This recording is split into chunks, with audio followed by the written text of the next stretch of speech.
Hi, welcome to Forex In Four. I'm Mike Conlon for FXEDU, and in the next 4 minutes, I'm going to show you the highlights of where the action is in today's Forex market. So let's get started. Good morning. Today is Thursday, June 30th, 2011. This morning I'm talking about buyer beware. And, yesterday we obviously had to move with Greece agreeing to the austerity measures in Parliament by a vote that was not as close as people expected, but it was a pretty close one. Basically, they're going to receive the next tranche of money from IMF and the EU, and they're going to be able to pay their bills another day. So as you can see here, we can see there was just extreme volatility yesterday, and I pulled up that chart and showed you that. Looks like there was like a quick massive sell-off before euro bounced back before it came back down again. So there was definitely a knee-jerk reaction at one point yesterday, and just the action was a little bit crazy there. So after this whole thing went through, the market decided, okay, it was risk-on time again. We're going to buy stocks. We're going to buy commodities. Oil was up significantly. Stocks were up higher as well. So the question is this going to continue? Well, you got to remember that, the reason I'm saying buyer beware is that, okay, great, Greece is around for another day, but they're not out of the woods yet.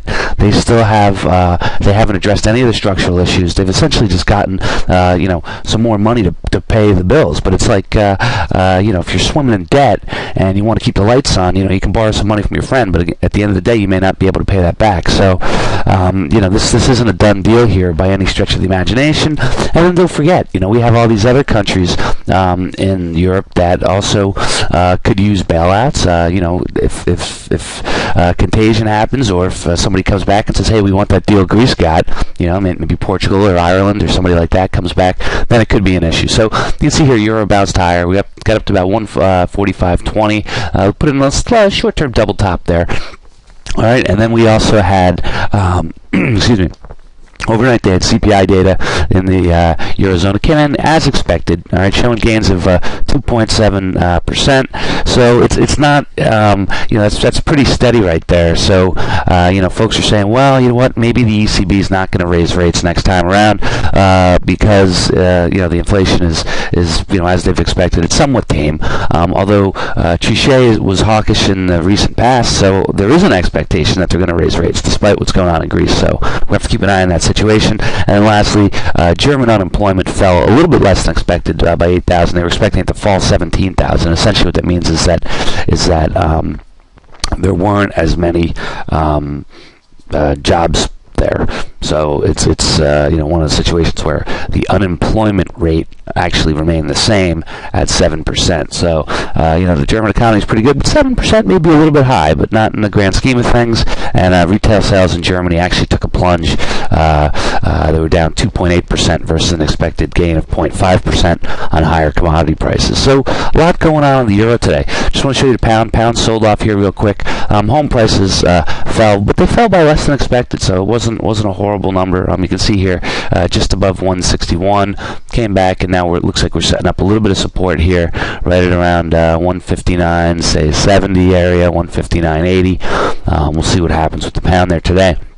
So I want to show you dollar CAD. We can look at this yesterday, but you can see that there was a big move here for the dollar to weaken versus the loonie. All right, they had their CPI data came in yesterday, came in higher than expected. This morning we're going to get GDP figures from Canada.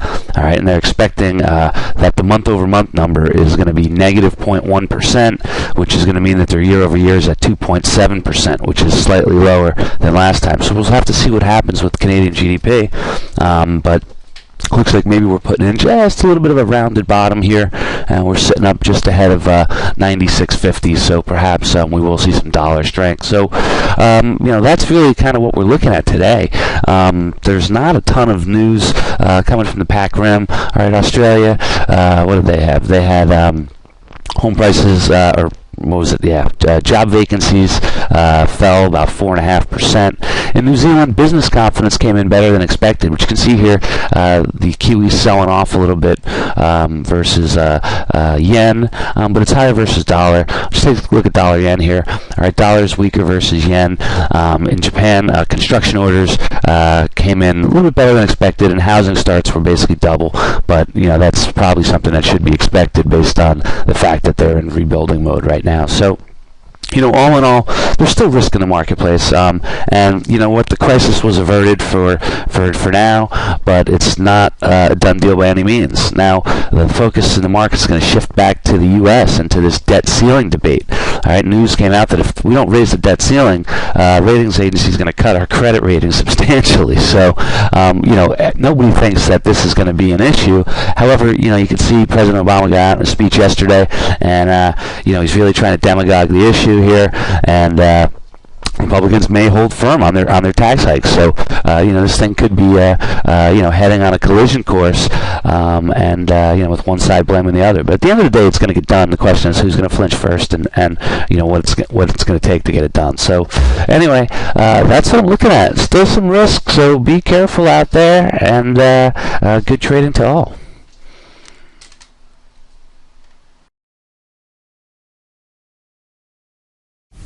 As always, be sure to check out the written blog at www.fxedu.com to get complete coverage of today's Forex market. If you would like to learn more about how to trade the Forex market from professionals like myself, be sure to check out our affordable Forex trading courses.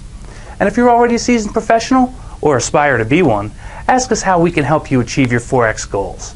Go to www.fxedu.com to get started today.